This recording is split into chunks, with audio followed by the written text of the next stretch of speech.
वाल्मिक कराडला 7 दिवसांची पोलीस कोठडी सुनावण्यात आली।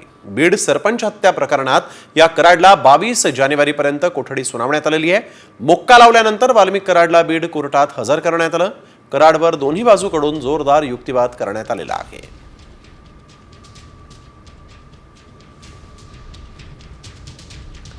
तर नेमका युक्तिवाद काय झाला तो आपण बघतोय। सरकारी वकिलांनी हत्येच्या दिवशी घुले चाटे कराडचा फोनवरून संभाषण झाल्याचं सांगितलं।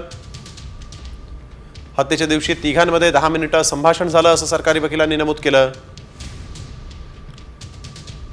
तर 9 डिसेंबरला दुपारी 3:20 ते 3:40 मध्ये तिघांचा संवाद झाल्याचं देखील त्यांनी म्हटलंय।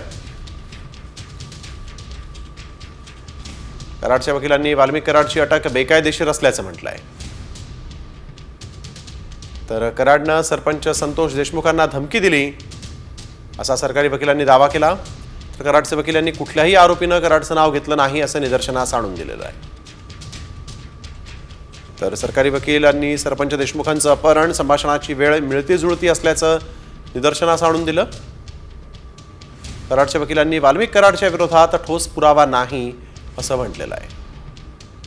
तसंच कराडवर हत्येचा गुन्हा दाखल होऊ शकत नाही असाही दावा त्याच्या वकिलांनी केला।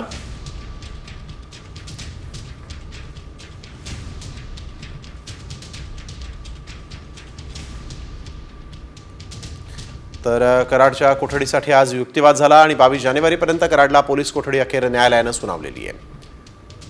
वाल्मिक कराडला 7 दिवस पोलीस कोठडीत आता राहावं लागणार आहे। पुढील 7 दिवस पोलीस वाल्मिक कराडकडून आणखीन या गुन्ह्यासंबंधातली माहिती जाणून घेऊ शकतात।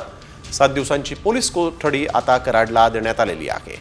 त्यामुळे 22 जानेवारीपर्यंत कराडचा पोलीस कोठडीतच मुक्काम असणार आहे।